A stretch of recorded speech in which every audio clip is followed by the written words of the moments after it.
Hello, everybody. Cedric and Cedric here, CRWC commentary, and we are joined today by Mr. Pony. We'll be going over the AEW New Japan Pro Wrestling Forbidden Door star ratings for the matches, and heading this up will be Mr. Pony because he's got it all right there. I'm sure others will be going over this, but you know what? It's better when we do it because it's us. See, that is what you call next level arrogance right there. Yes. But go ahead, because there's a lot of matches and whatnot. And are you going to do the 0 hour matches, or you guys want to? You can cover those. I didn't see those matches at all. We didn't watch those. We did not, because that would have been 5 hours. And yes, the average pre-2-day WrestleManias. You got them. So let's go ahead and dig in. We'll listen to the 0 hour. Just go over those. We'll start off with the local dark match. Tom Lawler defeating Serpenetico in 4 minutes and 13 seconds. It was a dark match, so there's no rating. I would have gave it probably 2 stars anyway. That's just me. All right, next match. Winning via pinfall, Bishop Khan. Wait, what the? Okay. Brian Cage, Swerve Strickland, and Toa Leona defeats Chuck Taylor and El Desperado and Rocky Romero and Trent Beretta. Took them 12 minutes 23 seconds, and it got a 3 1/4 star. First of all, I don't even know why all them people were together. I mean, I get it's supposed to be a company mashup thing, but put people together that would be together. You know, put baby faces with baby faces, heels with heels, and heels that would actually work together in the ring together. You know, there's a lot of history with the people that's in New Japan and AEW. So it's easy to put who and who together, but then again, you know, it's Tony Khan booking. Yeah. Go ahead. So now we're about consistency. Next match, winning via pinfall, Athena defeats Billy Starks in 7 minutes and 48 seconds with a match rating of 2 1/4 star. Well, yeah. Didn't Cornette say that Athena shouldn't have beat Billy Starks? I don't know. I can't remember. I was going down the hall when I heard it. Okay. And I won't really listening. But at the same time, Billy Starks has been presented as just some noob. But I said she'd win. You know, it's the Owen Hart tournament. Oh, of course. I was like, well, I call that. One of Billy Starks' former names is Pizza Cat Jr. Okay. That would be a thing, because then I'd be like, yeah, that's why it needs to say a former name. Another fun fact is that she hasn't won a match since MLW War Chamber in April 6th. Good grief! So everybody's just crapping on her. Okay. Next up, winning in 7 minutes and 15 seconds via pinfall, El Phantasmo defeats Stu Grayson to a 3 1/4 star rating. I don't even see how that's an upset. Yeah, that's an upset. El Phantasmo is somebody I just don't like. I do not like him. Kevin I know Kelly claimed he turned over a new leaf. Yeah, you know, I'd have to see him. Yeah, I'd have to see him. But yeah, well, he did. Well, he did win a dark match over somebody named Shane Taylor. What? In the Ring of Honor, Honor Club TV. If you knew the history of Shane Taylor in Ring of Honor, you'd be mad knowing that El Phantasmo beat him. That stream beam, should not have beat Shane. Shane Taylor is awesome. At first, we were concerned about him when he showed up, and then they turned him into the baddest TV champion in Ring of Honor history. Mm-hmm. He started Shane Taylor Promotions that featured the tag team called Sons of Savagery, and they were awesome. Awesome. They was on the rise. The pandemic happens. Tony buys it. And then it's over. It's over. Just over. And now one of the Sons of Savagery is what? Gates of Agony. Yeah. From the Gates of Agony. So, yeah. It's what they're doing. So, yeah. Whoo. Okay. Well, winning in 7 minutes 25 seconds to a 3.5-star ratings, Bushi, Hiromu Takahashi, and Shingo Takagi defeats Jeff Cobb, Kyle Fletcher, and TJP. Okay. Good. But you notice the pattern here, though. It's like they don't know exactly what to do, so everything is 3 stars. And 7 minutes. Yeah. All the matches are roughly 7 minutes. 3 stars. That seems to be a theme right now. And I already know the stars for Will Ospreay's match. I already know that, but I'm not going to spoil it. Well, you'll be happy to know that for the rest of the card, no match goes under 10 minutes. Yeah, we watched. And we start off with MJF defeating Hiroshi Tanahashi in 15 minutes 32 seconds for the AEW World Championship with a 3.25-star rating. Yep. And look, what website are you getting this from? Pro Fight Database, or the Internet Wrestling Database. Just to give credit where it's due, that's all. Trust me, if I had the money, I would probably look for Meltzer himself. No, these are probably Meltzer's ratings. Yeah, these are Meltzer's ratings. I would have just went directly to the source. Yep. Yeah. People judge everything on Meltzer style now, not how it used to be. So it's annoying. So At that's least what we're not doing this listening on. At least we're not doing this on cage match style. I have no idea how they do it, but I assume that User rating, pure user ratings. Oh. So there's nothing intelligent behind it. Sometimes not. Depends on who you get. Like for example, the main hero of this Brawl-Out story, CM Punk, defeating Satoshi Kojima in 13 minutes 36 seconds to a 4-star rating. I could give that 4 stars, kinda. Well, might be a little less because Kojima did more or less show up. He doesn't do all his moves anymore. I wish I could see him do the riding bomb just one more time. Yeah, he innovated it. I just wish I could see him do it. I give it 3. You would give it 3? Yeah. I think because some people go on the fact that there's CM Punk in it, so it has to be higher. No, it's, did you see a very competitive match? Did you think that match could go either way? And the thing is, no. No. It was competitive to an extent, but you knew who was going to win. It didn't seem like, hey, I wonder if. No, there was no wonder to it. And it, as I said in a different, recording of us, CM Punk was wrestling the crowd. Yeah. That's what annoyed me. He wrestled the crowd way more than he did Kojima. I understand you gotta take advantage of them not liking him. I get that. But he didn't even have to antagonize them for them to be consistently booing. His sheer presence was enough. The way you feel about Sonata, I feel about Kojima. I know. Okay. She is going to be annoyed with Sonata later. But right now, Orange Cassidy defeating Daniel Garcia, Shibata, and Zack Sabre Jr. with a 4-star rating. Match was 11 minutes, 28 seconds.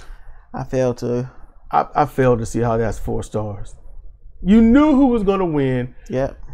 Daniel Garcia was doing sports entertainment and looking stupid and undermining the match and reducing any importance or severity of the match.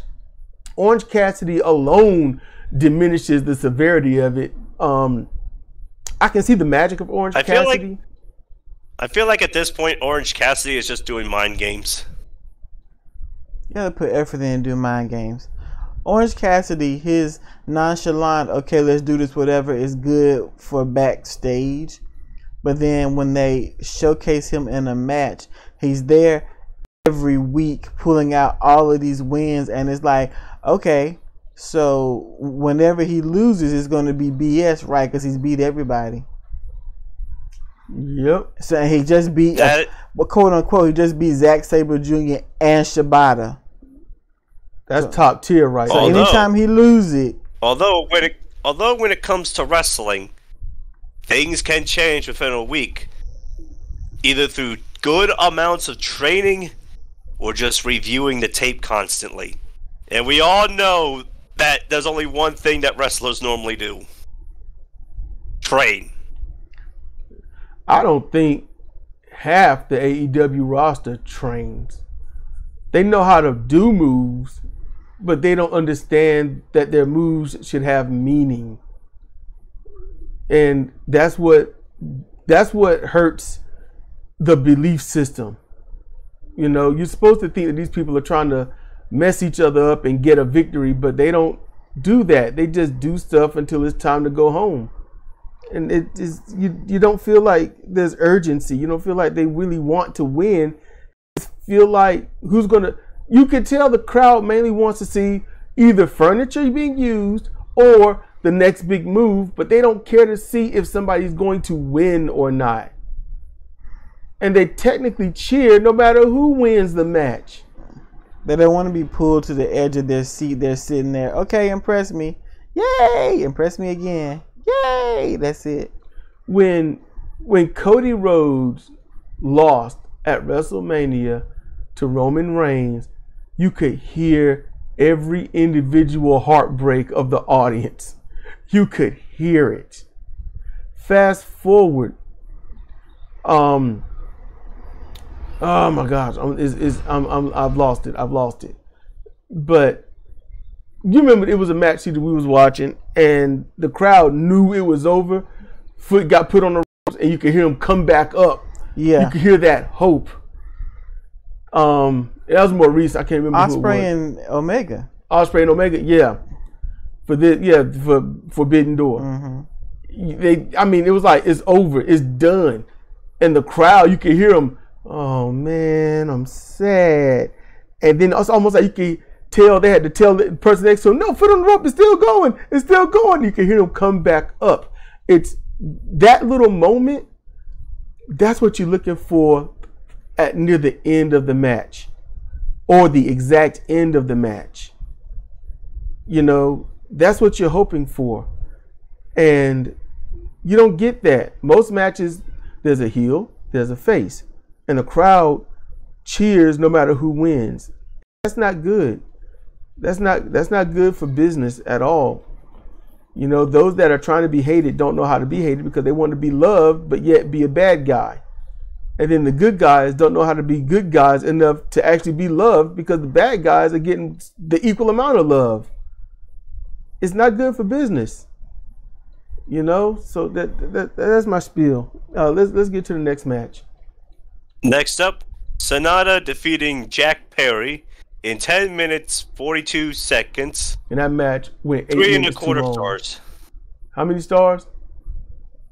3.25. Wait, hold on. Let me get a bit close. Oh crap! It's 3 3/4. 3 3/4 stars. You know what? This sucks. I hate to say this, but it should have gotten 2 stars, maybe 2.5. I'm not surprised. Jungle Boy didn't offer anything. There's no way he can be competitive against Sonata. Yep, and Cornette, you know, he can suck an egg because he doesn't know jack about the Paradise Lock, and he berates Sonata for applying it, and then for Jungle Boy taking it and then acting like he can't get out. But I'm like, the Paradise Lock is like, I'm talking about so old school, you can barely find the innovator using it. And it was for a submission hold I think it was a leg submission hold that he used it with. You know, and this is just more the modern version of it. Like, I'm not going to sit here and pull on your ankle. I'm going to, just let you stay in it, embarrass you a little bit, and then free you by drop kicking you out of it. I like it. It's a fun spot. It can also be a good heel spot. But Cornette talks about the move like it's just all stupid anyway, because if somebody brought up to his attention that, this was used by somebody that was before your time, then he was like, I can promise he'd be like, oh, well, yeah, that was him though. And then just move on. Because he doesn't like to admit when he's wrong. Mm-hmm. So, there you go. For anyone that thinks I'm like always loving Jim Cornette, no, there's a lot of times where I'm like, man, I could rip your hair out. My hair's going away by itself. I don't need help, but I can take his. I heard you say that Sonata frees the opponent by drop kicking them. It just, to me, sounds like an indie move that you would hate. I would like to think that, but I guess because I've watched Sonata so long, and I've watched him tie people up in it and whatnot, and it looks good. An indie move, I'm going to tell you how this would be done if it was an indie move. They put him in a Paradise Lock, and it wouldn't look good. Their arms wouldn't be crossed, their legs wouldn't be crossed. It wouldn't look good. They'd just be there looking like they were in a turtle position, and the other guy would start moving around the ring and doing the whole lift up taunt motion, getting the crowd to go, whoa, and he'd do it left, right, and then he'd run and probably jump off the ropes and drop kick them in the side, or jump off the top rope, drop kicking them, or something like that. That's how that indie move would look. So Sonata don't do that. Not like that. And it's close. I'm going to be honest with you. He puts him in the Paradise Lock. First, he used to do it and then drop kick him out of it and be like, haha, okay. But then the crowd was like, man, we love when you do that. So then he'd do it, and then he put his finger to his ear like, do I hear you? Do you like it? Then he drop kick him out of it. He don't waste all year and then do it. But for Jungle Boy, he did. Nobody respects him. Roosh didn't respect him. And I think Roosh was trying to get thrown out of AEW maybe. I don't know. Ouch. But yeah, Jungle Boy he's a heel now. We'll see how he does. You can go to the next match if you want. We just got done with Sonata. Adam Page, Eddie Kingston, Matt Jackson, Nick Jackson, and Ishii defeats Takeshita, Shota Umito, and the Blackpool Combat Club to a 4 3/4 star rating. I wouldn't give it that high. Neither would I. I wouldn't give it that high. No, I'd give it 3.5. Maybe. I can't even do that. I was thinking 3. Yeah, 3 flat. Because it was as expected. That's what a 3-star match is, as expected. So that's where I would have gave it. Nobody sells, everyone does everything, the match is all over the place. And then you actually get a good ending from Ishii. So, Fair enough.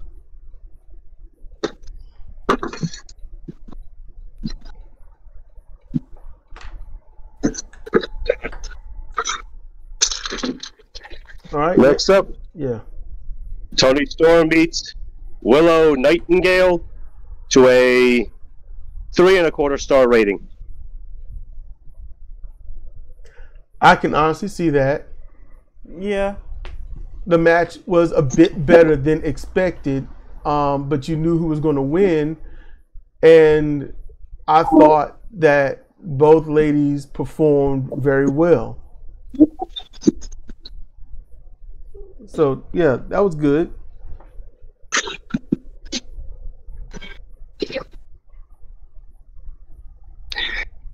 Next up, Will Ospreay defeats Kenny Omega. 6 stars. Yep. When I saw that, I was like, y'all so full of it. I bet you if you ask why they gave it 6 stars, they couldn't even tell you. The ones that gave it, I bet you they couldn't even tell you. I bet you they'll just say, because it's them. It's them. They're great. What makes them great? Because they're great. Didn't you see the blood? It's like, okay, Moxley bleeds all the time. You going to give him an automatic 5 star? It's like, well, they did a whole lot of moves. So does everybody else. And then they'll say, you just can't be satisfied. And I'm like, no, they just can't wrestle. You know, that's how I see that. But go ahead.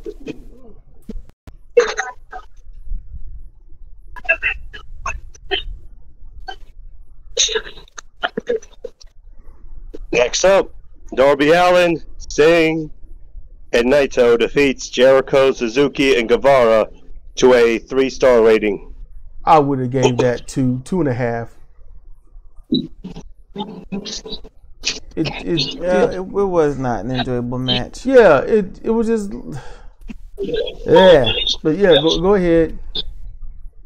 And finally, Bryan Danielson defeats Okada for a 4 and a 3/4 star rating.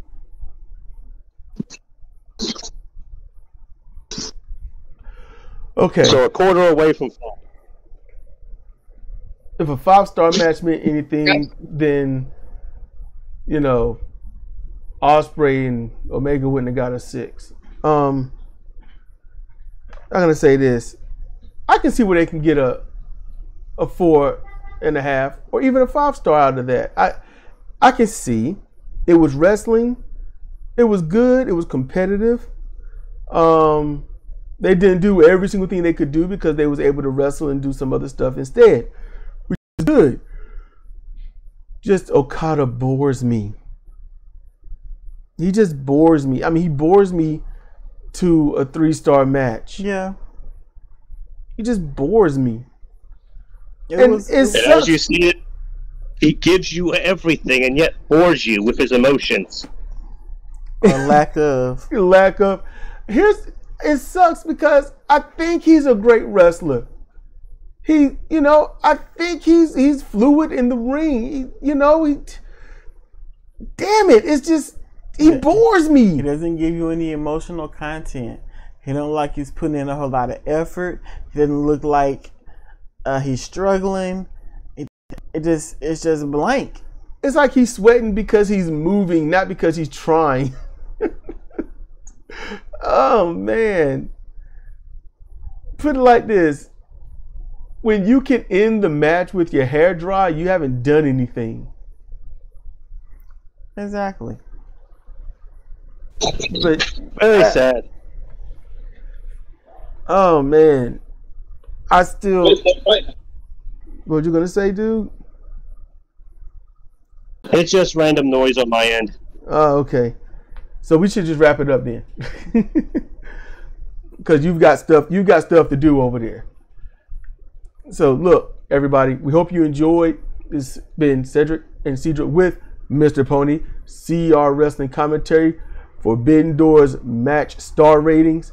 And y'all be safe, be chill, and see you next time.